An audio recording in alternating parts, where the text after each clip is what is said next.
Welcome to Full Prefrontal, the show that exposes the mysteries of executive function. This podcast is a collection of conversations about the role of the prefrontal cortex, which impacts your focus, planning, problem-solving, emotional balance, and independence. So join us as we explore executive function and the science of learning. And now, here's your host, the founder of EXQ, Sucheta Kamath. Welcome back to Full Prefrontal, exposing the mysteries of executive function. In 2002, American writer Augusten Burroughs published his memoir called Running with Scissors, which became an instantaneous hit.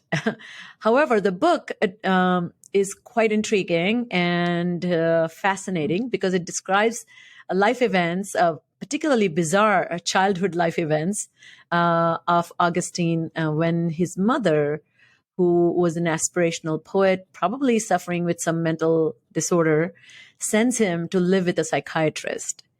And then everything that ensues is something unimaginable for all of us who get a window into a child's experience into becoming an adult. The reason I'm sharing that getting kids to children live very complicated lives, and not every adult is designed to understand how children think, how children come to be, how they thrive. It's not as intuitive as we think. And getting kids to cooperate, engage, manage themselves are everyday staple for parenting and raising children. The pandemic certainly has unveiled for parents how hard it is, in addition to raising children, to educate them.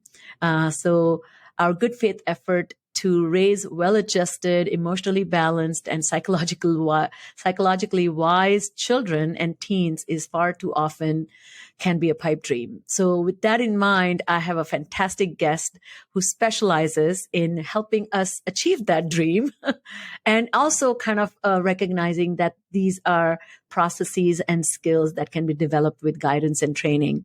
So it's my pleasure to introduce you to Dr. Taylor Chesney. She's a licensed clinical psychologist with unique expertise in the application of team CBT, cognitive behavior therapy, to children and adolescents. It's a specialized approach.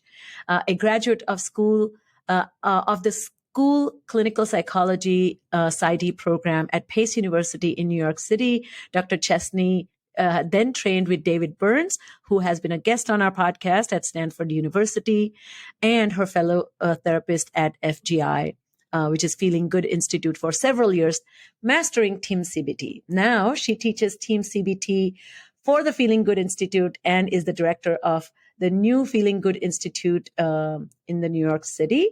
I personally had the pleasure of being trained by her. I took her course, and I highly recommend to the listeners, those who qualify, to take the course and become empowered with strategies. So welcome to the podcast. How are you today? Thank you so much, Sucheta. I'm so excited to be here. I know we've tried for a long time to do this together, so I'm just so happy to be here. And it was such an honor to have you in my class.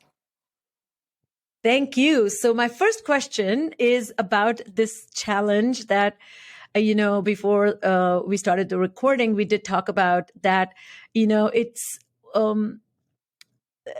being a child in current times. I don't know if it was hard earlier, but my childhood, I feel, was not as hard and harsh as I feel our children are experiencing.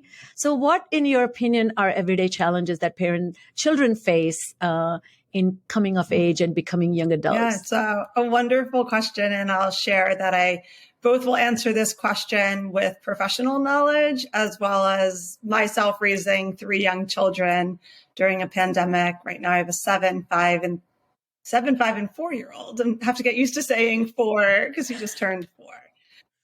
Oh, congratulations. Thank you. So both professionally and personally, I share this knowledge.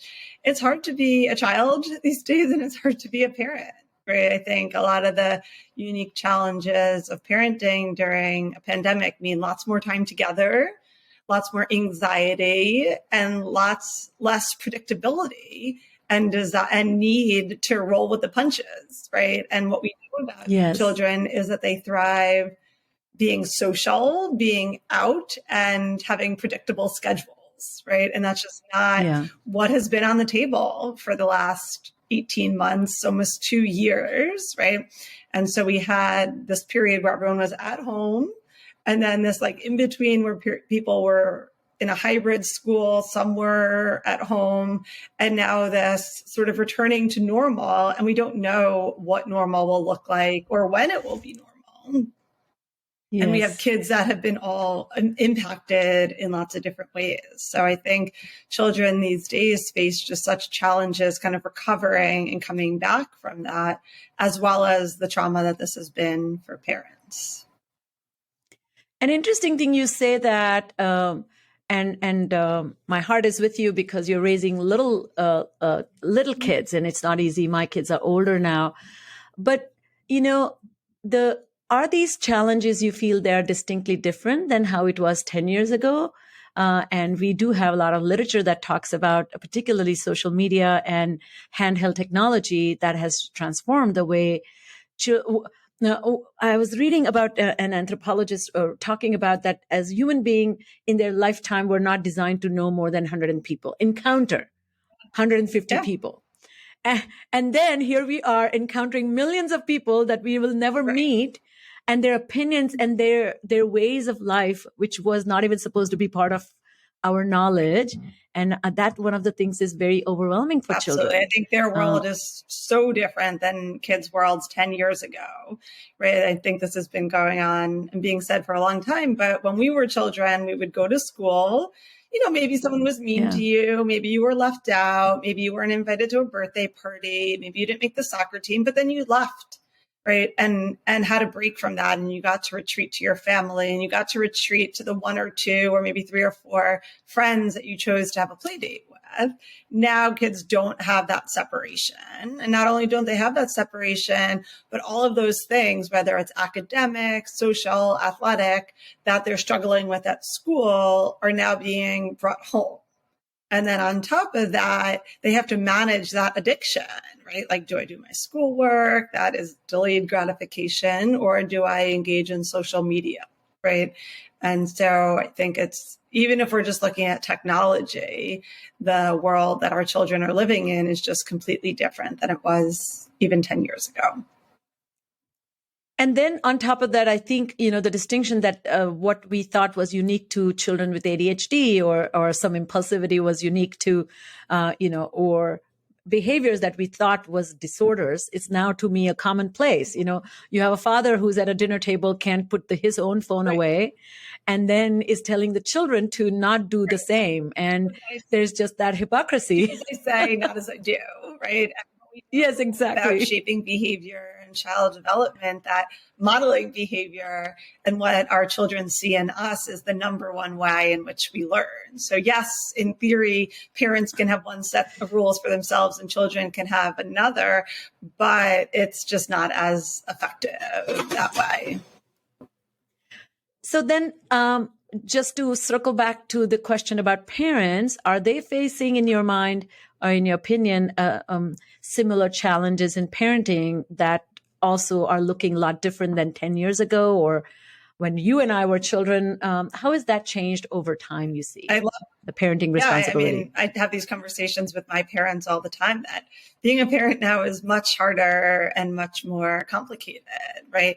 Because it's not only the rules that you have for your children, but then when you're involved in a community, whether it's rules around COVID, whether it's rules around technology. Yeah, so I think both parenting is more challenging. We have more decisions to be made, and that home work-life balance is really hard as well. So then let's talk a little bit about a cognitive behavior therapy before we dive deep into the parenting aspects.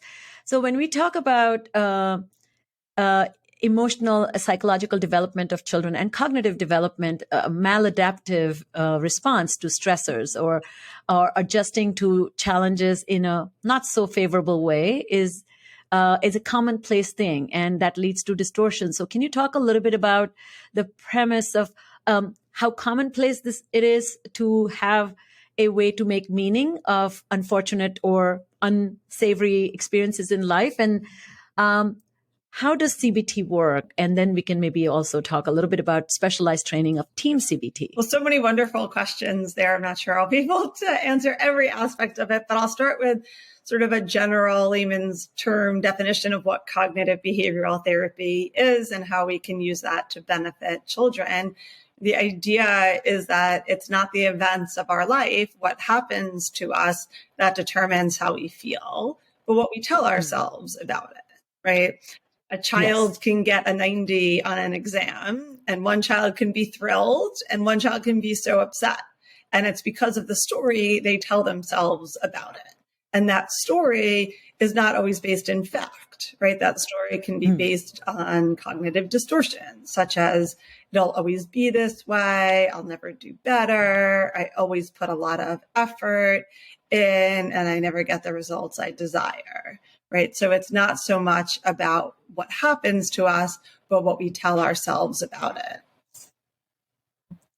And when we tell ourselves, when does one become aware that these are distortions versus this is I don't even know, proper way to process information? Like there needs to be that self-check, right? That awareness of awareness. And it's a developmental process that doesn't emerge until a little bit later. So how do we discover that child has processed information? And what are the factors that influence that? How children make meaning and bridge the gap between reality and how they think it really happened. Right. Well, I think one of the important things we have to look at is everyone has cognitive distortions, but we want to look at to what extent is it impacting their functioning, right? If we want to think of shaping a child's thinking and behavior to have fewer cognitive distortions, we don't want to tell them everything they're thinking is wrong, right? Like this, I never get what I want, right? Like, or, kind of common things that children say. We don't need to correct all of them, but we want to look at it and see, is it causing a problem for them, right? Are they excessively angry because of the way that they're thinking? Are they unable to get their schoolwork done because they're always thinking it's going to be unpleasant? Right. So we want to see how their distortions impact their functioning. We think of executive functioning as a habit or an addiction, right? Procrastination, for example, there's the cognitive distortion of thinking about how difficult it is, right? We're thinking about all the things they can't do. Right. And so to the extent that the distortions impact their functioning is when we really want to start to intervene and help.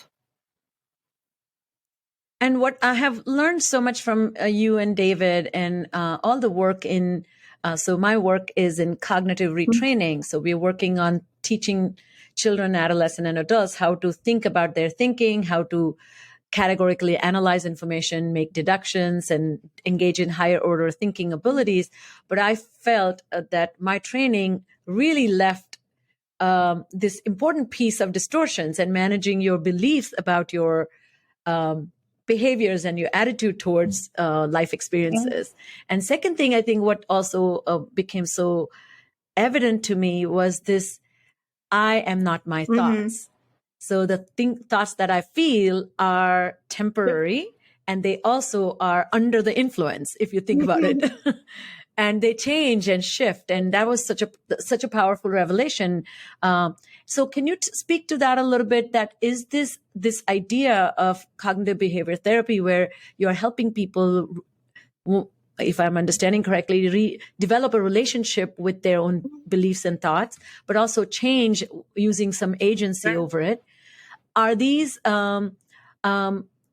easy to do, and why are they so important to engage in? So they're very easy to do if someone is willing to, right?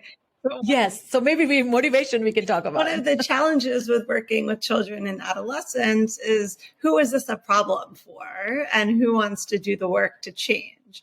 And that's one of the reasons that I love Team CBT, which looks at motivational interviewing, right?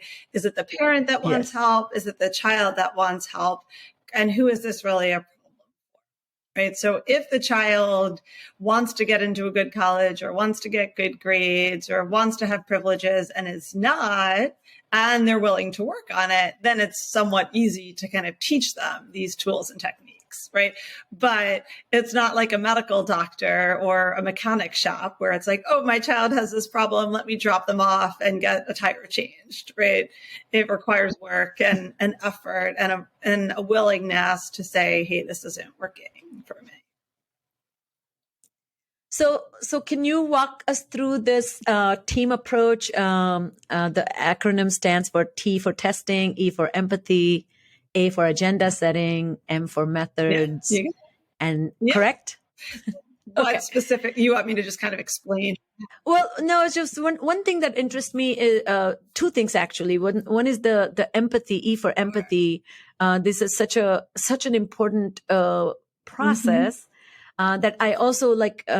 You mentioned that when parents who are concerned for their children and children's future, they see the need for something needs to be done. They recognize that it's not me who can help you, and they bring that child to us, you and I, but they want that change happen, whether the child is motivated, interested, invested or not.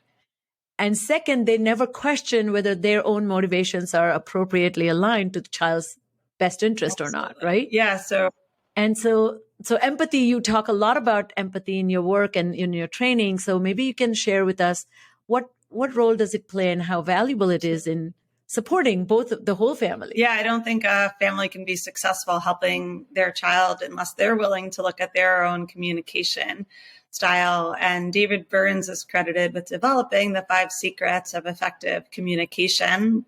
And I've worked a lot to try to think about how to adapt those techniques to better help parents communicate more effectively with their children.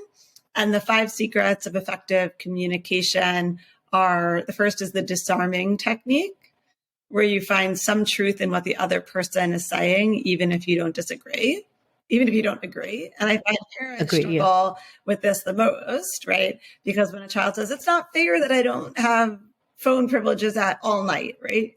The parent thinks that they should say like, no, you're wrong. It is fair. Whereas you can empathize and you can agree without changing your rules. Right. So I think there's been a movement recently towards more positive parenting, right? To seeing the world through their eyes. And I think a lot of parents reject that because they think that just means I'm going to become a submissive parent, right? You can set a limit in a way that pushes your child away, or you can set a limit in a way that gets your child to want to listen, right? You're right. That is so unfair that you don't get it all night. I wish there was a way for you to be on your phone all night, get your schoolwork done, and wake up well rested. Like, it's just not fair. I agree that you can't do that. Right. So that's an example of disarming. You can find the truth in what they're saying, even if you're not going to change what you're doing. And then the next part is thought empathy and feeling empathy, where when we're communicating with our children, we really just repeat back exactly what they're saying. And this conveys that you hear what they're saying, right? Because I often hear from teens or children, you're not listening, you're not getting it. Right. So rather than like interpreting or saying something like, I imagine you want your phone privileges because all your friends get it. Right. Like, you don't need to interpret it. Right. You can just say like, you really want your phone and it's not fair that you're getting it. And then feeling empathy, how you imagine they might be feeling. And I imagine you might be feeling really angry or frustrated with me that you're not getting phone privileges. It's, can I just interject here? I think it's so interesting that you say that. I think in my experience, a lot of times the point that you made earlier, there is some fear about becoming permissive, that acknowledgement to people feels like I'm giving in. And somehow giving in means I have lost control. Right. Ultimately, that's what it comes down to, right? And I feel that same way, these negotiating spaces, difficult spaces when we don't agree with people, that acknowledgement, empathic stance can be so productive and deeply meaningful because the other person feels seen as a person. And it's such a simple thing and it's lost on people, right? I can give a really quick example. Yes, that would be lovely. Last night I was putting my son to bed and we do rest time and I hold his hand and it's very sweet. And he asks how many minutes he gets and we negotiate that all the time. And he always asks for an extra minute, And a lot of the times I give it to him because I love cuddling with him. But I worry that if I say yes every time when I actually need to leave, it's always going to be a debate. So last night he said, one more minute, mommy. And I said, I love sitting in bed with you. It makes so much sense that you want one more. I'm going to say no today because I worry that this will always become a pattern. And he was like, okay, love you. And I left, right? Whereas I think if we kind of say like, no, I'm leaving, like you always ask for one more minute, I'm not doing it, right? I think it would have become more of a battle with him. Lovely. I think that's such a great. So is it a good way that positive parenting is also kind of revealing some of the trepidations you might feel and make it part of the conversation? Right. So the rest of the 5 secrets that I was going to share, one is an I feel statement, right? Rather than hiding behind your feeling, sharing it. So I feel a bit worried, or I feel, a bit annoyed, or this is hard for me, or I feel a bit frustrated, without saying like, you're so annoying, or you're so frustrating, or I can't believe you're doing this to me, right? Just kind of sharing it openly and non-judgmentally. And then stroking, like even if you're annoyed or frustrated, saying something loving or kind or caring, right? So to my child, I love our time together. I love you so much, right? And it's so opposite of what we think of, like when we're annoyed or frustrated, right? We go with angry. But I think if we're able to insert that into our communication, then I think it just warms it up, right? Who wants to be angry at someone that's saying how much they love you, right? So I think that really does add, or when they say, I love how hard I heard you tried in school today, right? That just helps a child just fill their bucket so much and allow them to be a better version of themselves. I know in the book, How to Talk So Kids Will Listen and Listen So Kids Will Talk, I love that. Such a good book, right? They talk about when kids feel right, they act right? And we can make kids feel right by being empathic and supporting them and giving them love. Fabulous. I think I wish, I kind of developed my empathic acumen earlier when I was a young parent. I was very strict, rule-based parent, and I have warmed up a little bit now. So I'm glad. I think it's wonderful to have, we talk about like the pandemic, right? And how to survive. Kids thrive off of structure and predictability, right? So I think by being a strict parent, you did do a lot of things right. But I think a lot of times it's like polar opposites. It's either like you're a strict parent who's very rigid and rule following, or you're permissive and lovey-dovey and the kids rule the roost, right? And I think this happy medium really exists in between, where you can gain the positive from being lovey-dovey, kumbaya, not setting limits. But I think there's a misunderstanding that not setting limits makes you like a good, loving, like kids think if my parents don't set rules, that makes them a good parent, but it's just not that way. Kids just thrive off structure and predictability that it sounds like you provided your children with, which is wonderful. Thank you. I think I do see one idea that really helped me was this concept of, soft front, firm back. So having principles that are clear, consistent, and something that the expectations are made clear to children, that really helped. But the second thing is to also situationally, like particularly, letting your children come into your bed. Sometimes you see the circumstances and they have had a really rough day, and then you make that allowance and make an exception. Right. And just like you said, this is an exception, but I understand why this is so. So you kind of touched upon that. Can we just talk a little bit about the COVID-19 and the parenting shift, which is one, their own relationship to uncertainty and their own anxiety. And so many adults I see are not managing that well, and they are not fully aware how it's impacting their children. So do you have any suggestions for, one, parents to become a little bit more aware? And then how can they shift their relationship to the way they are raising children in these times of uncertainty, and collectively a family that is almost, I feel like it's like being on a boogie board, you're not on the sand anymore. You're always going to be in the ocean, kind of getting a feel for the waves. Absolutely. I think the tricky thing with anxiety is it's helpful. It's adaptive, right? When the pandemic first started, we had to turn up our degree of anxiety, right? We had to worry about everything. I remember having a conversation with myself, like, how am I going to treat my patients with OCD, right? Because their fears, their obsessions, and their compulsions are very valid, right? I think I had one patient once say, like, finally, like, I'm doing fine during the pandemic because finally everyone else is as worried as I am, right? And so anxiety helps us achieve. It helps us be attuned to the things that could go wrong. Like David Byrne says, it's on a dial, right? We could kind of think of it just like music. If we're listening to our favorite music and it's too high, we can't enjoy it.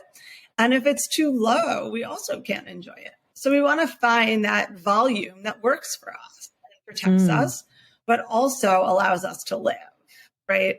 And I think for parents, it's becoming aware of what that balance is, how much anxiety is helping us and how much of it is hurting us. And I think as the pandemic progresses, that dial has to go up and down. My husband and I have these conversations all the time. Like, should we go here? Should we not? What's our mask policy? Who should we be around? Right. And anxiety is adaptive. It helps us stay safe.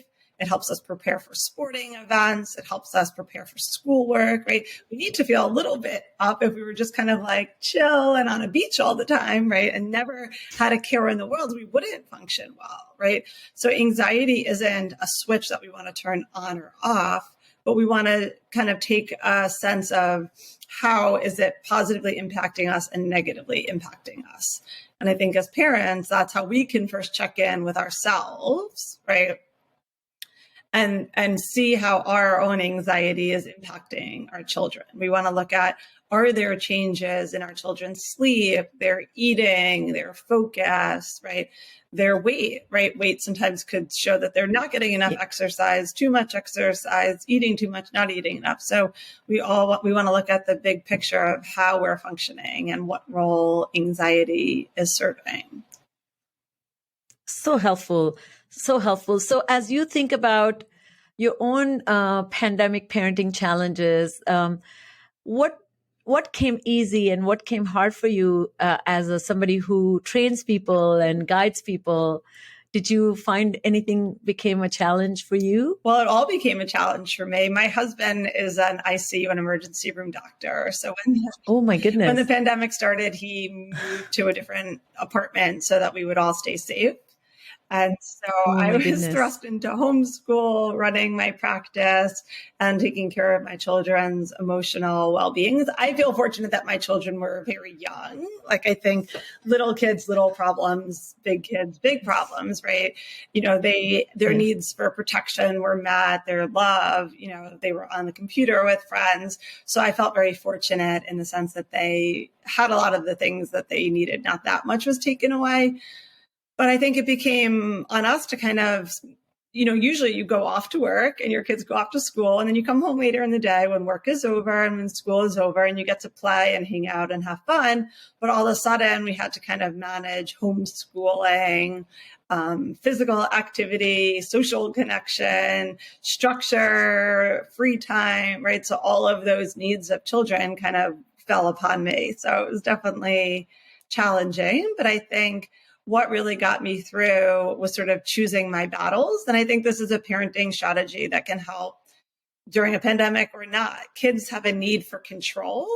And the more you can give them control, then the more you can take it away in certain areas, right? The example with my son, if I was always taking things away from him, when I said, you know, tonight is not going to be a night that I can give you an extra minute, he was able to take that, right? But if he's just always, if you're constantly taking everything away or not giving them choice, I think it could be challenging. So I think also the idea of choice, like, do you want to do your reading now or after this activity? Not like, do you want to do your reading, but giving them the choice, control of when they can do it. And, I can give you a fast forwarded example of a kid that I worked with who was in 11th grade, and parents never practiced these, choice making process or even setting limits with, and giving freedom within limits. So finally the kid was not doing homework. He was not attending, was attending, but sleeping in the class, all kinds of motivational mismanagement, and just definitely not connecting to schooling experience. And so this kid was, so finally, one by one, the parents started stripping things from his room. And by the time he came to see me, he had a bed, a pillow, and a comforter. Yeah. They had taken even the door off of his room. Now talk about insane parenting strategy. But I think so I do really help, when we're thinking of facing a challenge and something that a child's not doing, we have to think of the role of positive praise and positive reinforcement, right? I remember when I was in elementary school, they had like the caught you being good cards, right? They would hand out these cards, like if you were nice to a friend or helped pick something up, right? And I think it feels cheesy a lot of the time when you're like, I saw how nicely you shared with your sister. That was great. Or I got the sense that you didn't want to be in class, but I noticed you raised your hand anyway, right? Like I felt really proud of you for that, right? So kind of catching the things that they are doing well, because we're so accustomed to pointing out all the things that our children, that our spouses, that we don't do well. And I think if we want to work on shaping more desirable behaviors, we also have to set realistic expectations, right? It's interesting. And the other thing I also see, sometimes people don't spend enough time explaining the expectations. Right. They make comments or give negative feedback when the expectations are not met. Right. But it's never clear to children this was a norm. Right. This is what we expect you to do. So yelling and screaming at children for not putting their backpack away or putting their shoes away. But it's never like, let's powwow. And this is what being a good citizen of the house means. Put the shoes away, hang the backpack, empty take out your homework. All those things that are expected, some children tend to be oblivious to these insidious expectations. Right. I think hands in hand with that is sometimes we say general things like, I want you to be more respectful, or I want you to get dressed. I want you to get ready for school in the morning, right? Some kids know exactly what that means, but we need to be very specific and look at what they're capable of doing. Right. So if we want a child to get ready for school independently, that means picking out their clothes, putting their clothes on, putting weather appropriate clothes on, brushing their teeth, eating their food, right? So kind of breaking down each of those steps and figuring out what are they able to already do on their own, and how can we then help them get to the next step. So true. And as you mentioned, these are like making the implicit explicit and making explicit rehearsed. And once it's rehearsed, then you can go back to making it implicit. So then you are speaking the same language. Absolutely. And, I always give people, one of the most beneficial things for my executive function development was coming from another country to another country, because you have protocols that are insidious to the system. They're embedded in the system. Nobody walks you through or orients you. I remember, this is the silliest example, but when I came from India, the ATM card had not still come to parts of India that I was in. So you couldn't put a card in some machine, and you had to stand in line. You had to get the teller's little coin. And so when I opened my bank account, they gave me a box. This was my first bank account by myself at 25. And I had no idea what the box had, never read. I'm the experiential learner. So I said, I don't need it. I got this.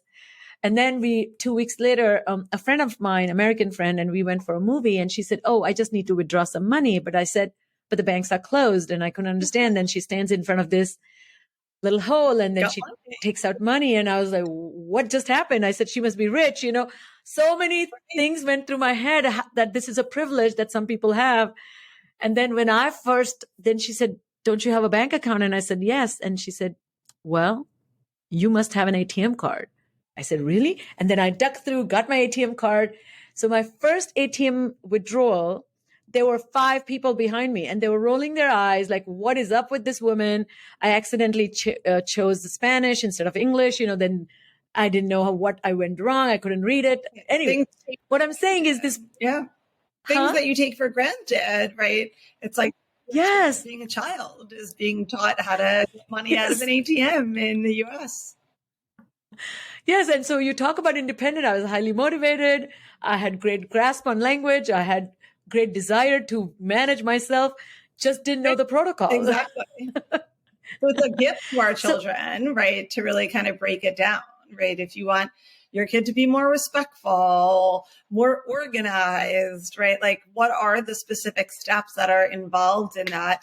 And then how can you reinforce, I think the technical term is successive approximations, right? Getting closer and closer to that desired goal. It's really hard, right? Parenting is hard. And then to think about fixing behaviors, it really requires breaking them down and rewarding the specific behaviors, even if it feels like something they should know, just like your ATM example, right?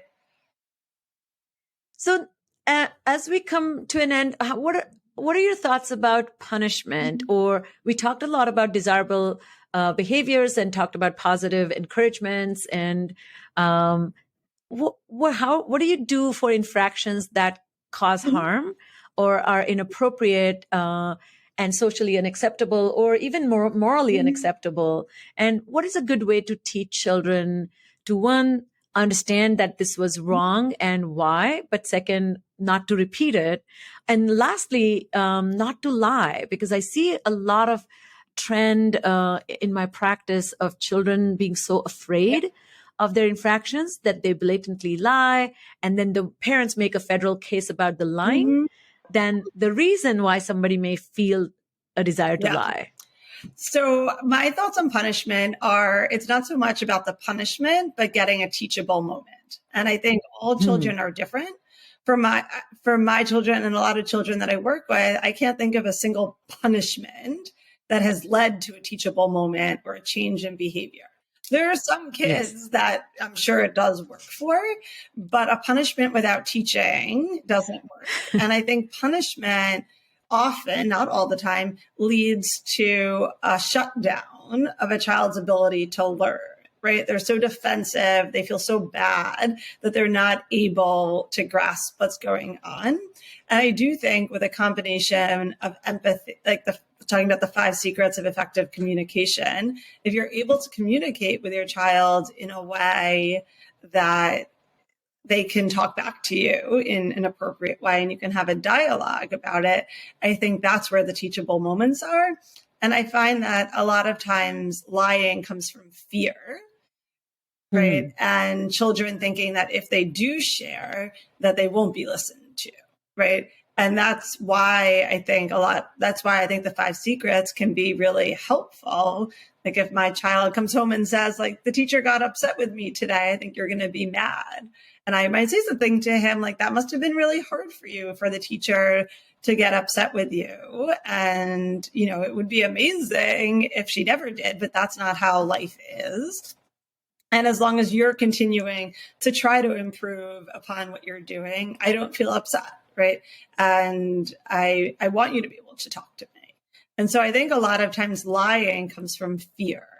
And sometimes it's valid fear, right? Like based on a parent's behavior in the past of like getting overly angry and not talking with their child and not having a teachable moment there, right? I'm not someone that ever says like punishment can never happen, but punishment without a teachable moment is just a slap on the wrist. Like kids are shutting down. Kids have such low self-esteem these days. Like I think all of these factors contribute to punishment not being effective.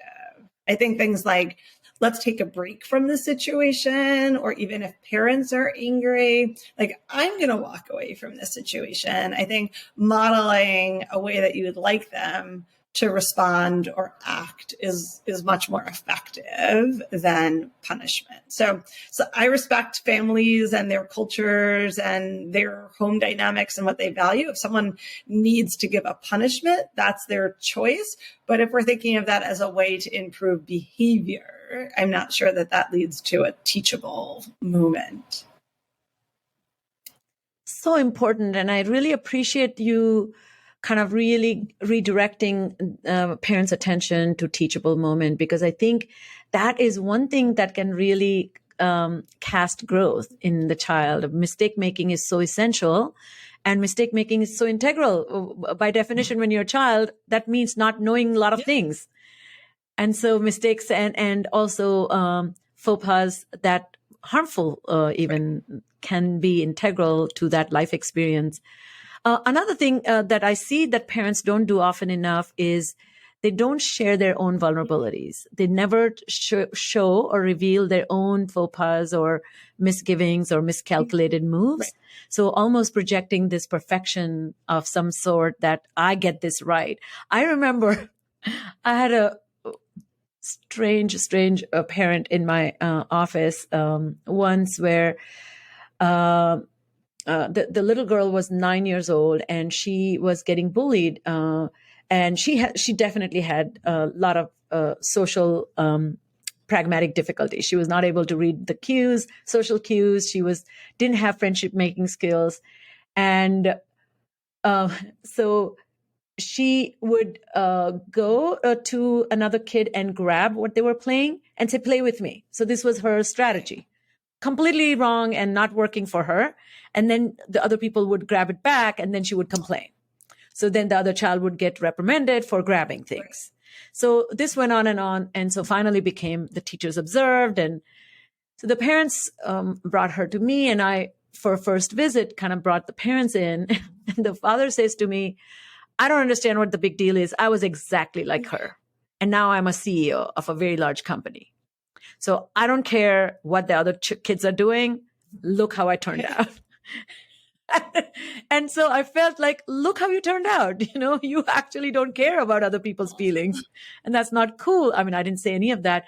But so there is that definite self-blindness a little bit. Do you encounter that when parents are not expressing their own experiences that, I don't want to say punish worthy, but, somewhere they caused harm or that was not cool to do something to other people? Yeah, I think all of us as parents bring our own baggage, right? For better or for worse. And I always tell parents and think of it this way, that I assume all parents are doing the best that they're able to right now. And if someone, is the way that you're talking about, they're likely, I think it's helpful as a therapist to see the parents as doing the best they are able. And that's what they're able to do right then.